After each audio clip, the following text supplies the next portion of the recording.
Miliki gaya hidup memberi. 1 Yohanes 4 ayat 19 berkata, kita mengasihi karena Tuhan lebih dahulu mengasihi kita. Tentunya hal yang sama berlaku mengenai memberi, yakni kita memberi karena Tuhan lebih dahulu memberi pada kita. Yang terutama, Tuhan memberikan nyawanya untuk menebus kita semua. Kemudian bila kita membaca Matius 25 ayat 14 sampai 30, kita melihat di situ gambaran bahwa Tuhan terlebih dahulu memberi talenta kepada kita. Apakah itu 5 talenta, 2 talenta, atau 1 talenta? Orang yang memiliki 5 dan 2 talenta tersebut memberikan kembali kepada Tuhan setelah mengerjakannya. Dan mereka memberi dalam jumlah yang berganda, yakni 10 dan 4 talenta. Namun tidak demikian dengan yang memiliki 1 talenta.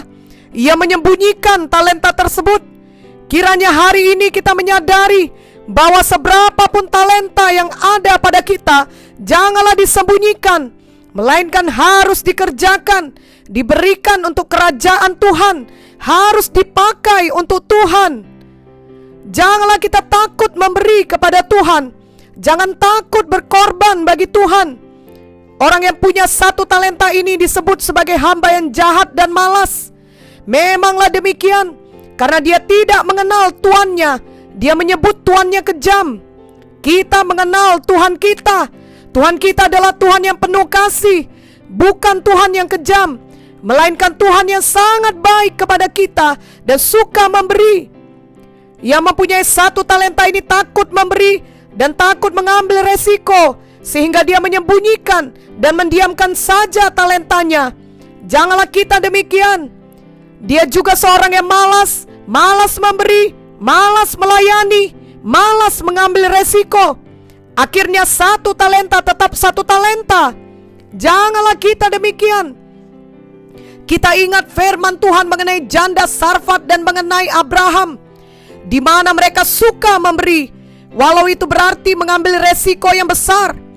Janda Sarfat dapat kehilangan makanan terakhir untuk mempertahankan hidupnya dan anaknya. Begitu juga Abraham dapat kehilangan Ishak untuk selamanya. Namun mereka memilih untuk memberi karena mereka percaya penuh kepada apa yang dikatakan Tuhan. Biarlah kita juga demikian. Janganlah kita mengatakan, aku akan memberi, tapi nanti kalau aku sudah diberkati dengan limpah, dan aku akan mulai menolong orang lain jika pandemi COVID-19 ini sudah berakhir. Sekarang ini aku harus memikirkan diriku sendiri saja. Janganlah selalu membuat alasan seperti yang dilakukan hamba dengan 1 talenta tadi.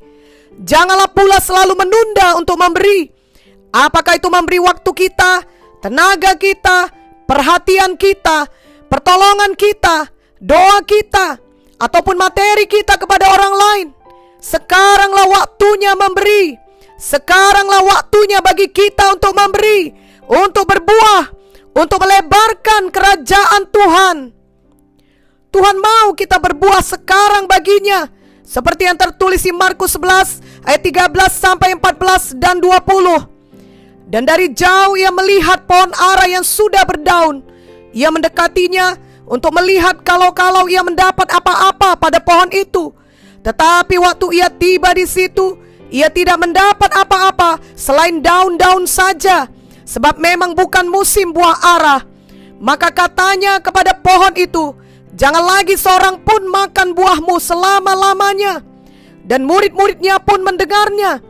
Pagi-pagi ketika Yesus dan murid-muridnya lewat, mereka melihat pohon ara tadi sudah kering sampai ke akar-akarnya. Jadi walau itu bukan musim buah ara, namun jika Tuhan mau ia berbuah, maka seharusnya ia menghasilkan buah. Dan dari cerita ini kita mengerti bahwa bagi Tuhan, di setiap musim apapun, di setiap keadaan bagaimanapun, kita harus tetap berbuah. Itulah kehendak Tuhan. Termasuk di tengah pandemi COVID-19 ini, biarlah kita tetap berbuah bagi Tuhan. Bagi Tuhan, waktu itu adalah sekarang. Waktu untuk memberi adalah sekarang. Waktu untuk berbuah adalah sekarang. Waktu untuk berkorban adalah sekarang. Mari dengan sukacita kita melakukannya, karena memang kita sangat mengasihi Tuhan. Jadi janganlah hati kita takut untuk memberi, dan janganlah kita menunda-nunda untuk memberi. Justru marilah kita membangun kebiasaan memberi, sampai kita memiliki gaya hidup memberi setiap hari. Selalu saja ada orang yang dapat kita tolong dengan pemberian kita. Selalu saja ada orang yang dapat kita berkati dengan hidup kita. Selalu saja ada orang yang dapat kita jamah dengan perhatian dan senyuman kita. Selalu saja ada orang yang dapat kita kuatkan dengan menaburkan firman dan doa kepadanya.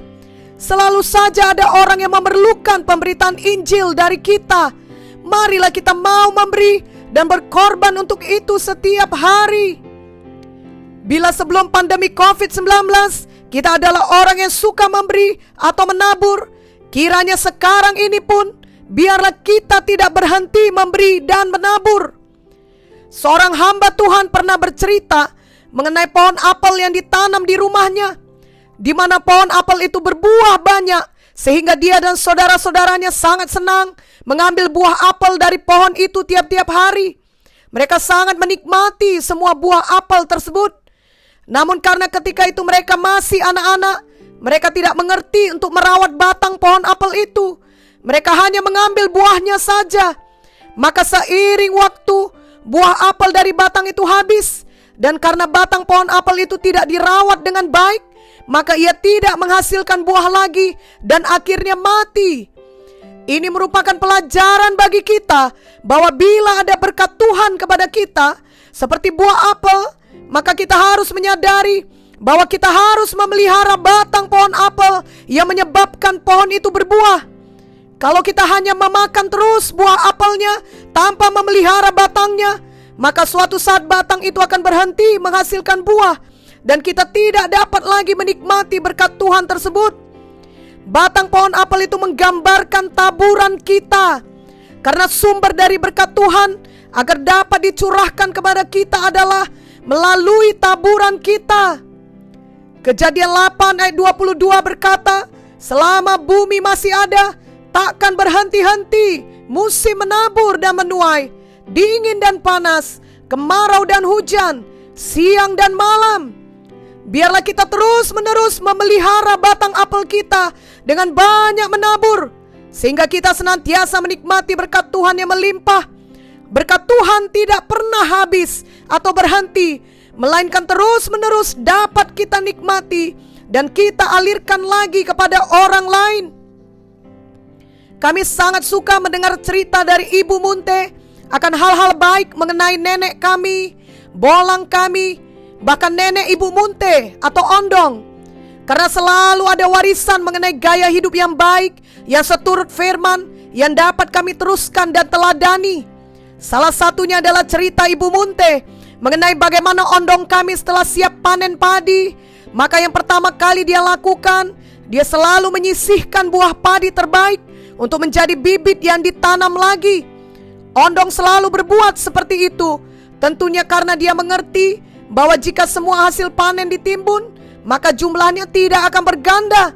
Memang senang melihat panenan banyak di gudang, tapi padi itu tidak akan bertambah atau berganda jumlahnya. Perlu terus-menerus ada padi yang ditanam lagi. Dengan perkataan lain, ada padi yang ditabur lagi. Dan bila tidak ada yang ditanam lagi, maka tahun depan tidak ada yang bisa dituai. Apalagi kalau hasil panen itu bukan ditimbun, melainkan dimakan terus-menerus, maka lama-kelamaan lumbung akan kosong dan bisa bangkrut. Prinsip yang sama berlaku untuk kita secara rohani.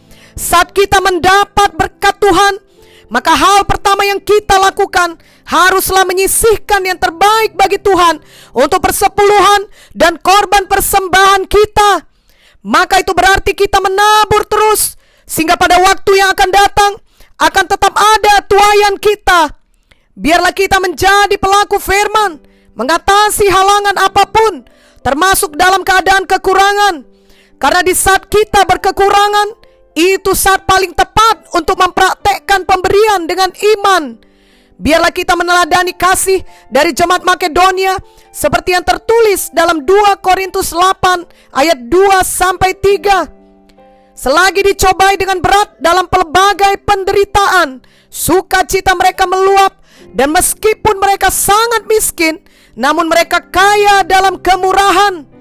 Aku bersaksi bahwa mereka telah memberikan menurut kemampuan mereka, bahkan melampaui kemampuan mereka. Bapak Munte selalu mengatakan kasih bukanlah kasih sebelum dipraktekkan, dan pemberian selalu berhubungan dengan kasih. Setiap kali kita mengasihi, kita suka memberi pada orang yang kita kasih tersebut, dan kita memberi pemberian yang terbaik dengan sukacita kepadanya. Sama seperti Bapa di sorga yang sangat mengasihi kita dan memberikan yang terbaik, yakni Tuhan Yesus bagi kita semua. Kita percaya Tuhan selalu menyatakan mujizatnya kepada kita anak-anaknya, sebagaimana dulu Ia menyatakan mujizatnya kepada Abraham dan janda Sarfat. Juga ada lagi contoh lainnya di Alkitab, seperti misalnya mujizat yang terjadi kepada Hana dan kepada perempuan di Sunam. Maka Tuhan akan melakukannya lagi sekarang ini untuk kita. Kiranya Tuhan akan berkata kelak kepada kita semua, baik sekali perbuatanmu itu, hai hambaku yang baik dan setia. Engkau telah setia memikul tanggung jawab dalam perkara yang kecil. Aku akan memberikan kepadamu tanggung jawab dalam perkara yang besar. Masuklah dan turutlah dalam kebahagiaan Tuhanmu. Jadi biarlah mulai saat ini, tiap-tiap hari kita hidup memberi dengan kasih, memberi yang terbaik dengan beriman dan dengan sukacita. Dan biarlah Tuhan memberkati kita semuanya. Amin.